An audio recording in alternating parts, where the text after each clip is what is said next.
Welcome to my channel K Cube. আজি আমি আৰম্ভ কৰিম অনুশীলনী 6B ৰ দ্বিতীয় খণ্ড। নম্বৰ 4 একে উৎপাদক জোৰ কৰি মুখে মুখে বৰ্গমূল উলিওৱা।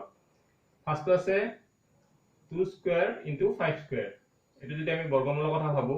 ইয়াতে জোৰ হৈ আছে গতিকে বৰ্গমূলটো কি হ'ব 2 * 5 এটা আমি মুখে মুখে কৰিব পাৰো গতিকে কৰি দিলো এই বুজি পাইছে সকলে ইয়াতে কি আছে 6⁴ আছে ইয়াতে দিছিল কি একে উৎপাদক জোৰ কৰি এতিয়া একে উৎপাদক জোৰ কৰা মানে স্কয়াৰ ফৰ্মত নিয়া ঠিক আছে গতিকে মই এটো এনেকে ভাবিব পাৰো 6 স্কয়াৰ স্কয়াৰ * 7 স্কয়াৰ এটো বুজি পাইছে নে এটো কি কৰিছো যেহেতু মোক কৈছে একে উৎপাদক জোৰ কৰা গতিকে মই এনে এটা উৎপাদক ওলালো 6 স্কয়াৰ যাৰ বৰ্গ স্কয়াৰ কৰি দিলো এটোৰ কাৰণে এটা বস্তু আগতে পাই আহা গৈছিল হেতু মই কৈ দিছো তথাপিটো a⁴m n এনেকে পাওয়ার উপর যদি আরো পাওয়ার থাকে তেতিয়া কি হয়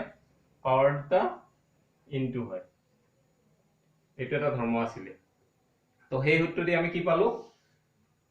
4 টো আমি কি কৰিছো 6 স্কয়াৰ আৰু স্কয়াৰৰ ওপৰত স্কয়ার দিছো গতিকে 2 2 লগ লাগি কিমান 4 হ'ব এটো হৈ যাব ঠিক আছে গতিকে এটো হৈ গল এটো হৈ যাওতে আমি কি পালো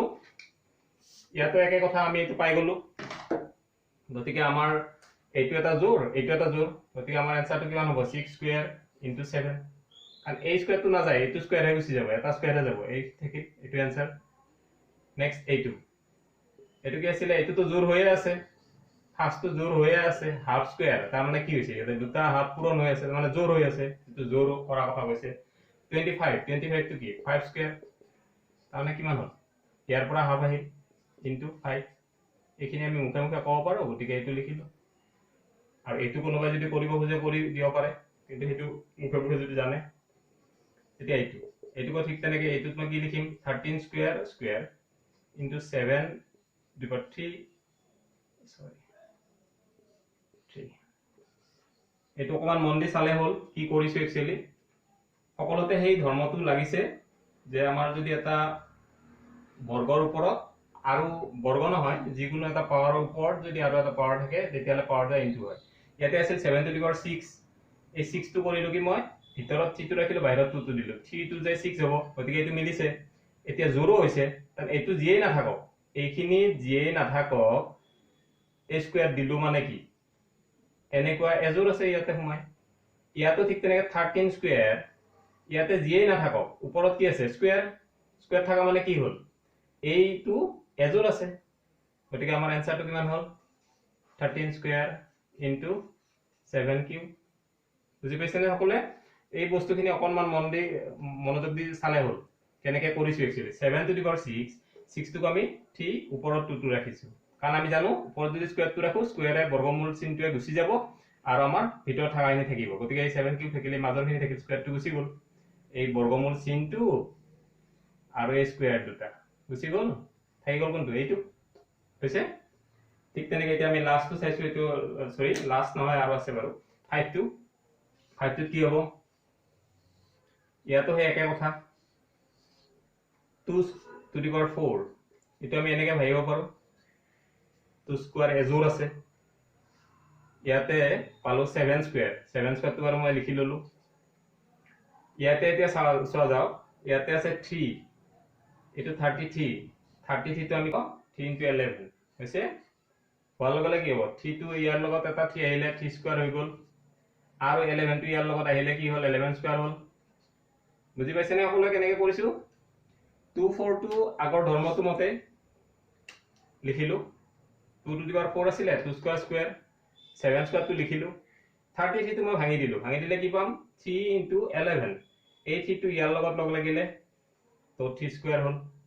এই 11 টো ইয়াৰ লগত লগ লাগিলে 11 * 11 স্কয়াৰ হল হৈছে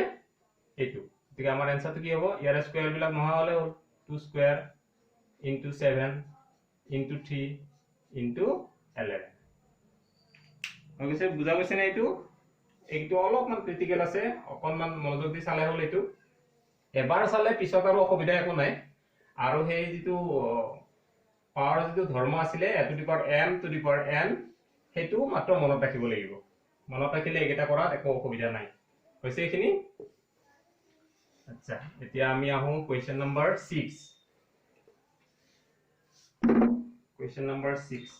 6 কি আছে 4 into 36 into 81 হয় ইয়াতে আমি ডাইরেক্টলি পাইছে জোর হিসাবে যদি চাব যাও 4 টো আমি কি লিখিব পাৰো 2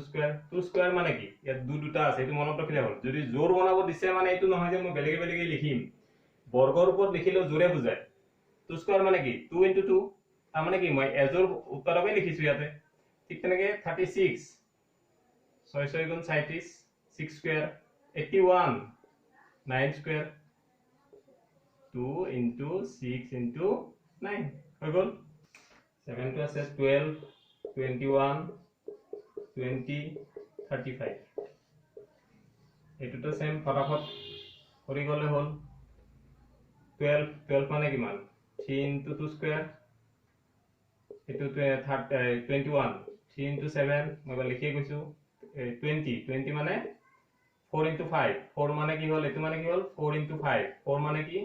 2 স্কয়ার into 5 ইয়াতে 35 ত 5 into 7 35 এটো 22 লিখিছো এটো আৰু এটো ঠাইত লিখিলো এটো আৰু এটো 12 ত ঠাইত লিখিলো এটো ঠিক আছে again ইয়াতে চাই যাও আমি এটো 3 স্কয়ার into এটো তো 2 স্কয়ারতে আছে এটো 7 square into again 2 square into 8 the 5 square হৈ গল 3 into 2 into 7 into 2 into 5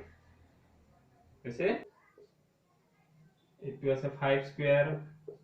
6 2 to the power 5 into 3 cube এটো হল ইয়াতে 5 square তো জোর হিসাবে আছে 6 to 30 লিখা পারো 2 into 3 into 2 to the power 5 2 to the power 5 ত 30 এই দুজোৰ হ'ব আৰু এটা থাকিব এবাৰ মই ভাঙিয়ে লিখি দিছো ইয়াতে 3 দুটা হ'ব আৰু এটা থাকিব এইটো লাইন বুজি পাইছে নে সকলোৱে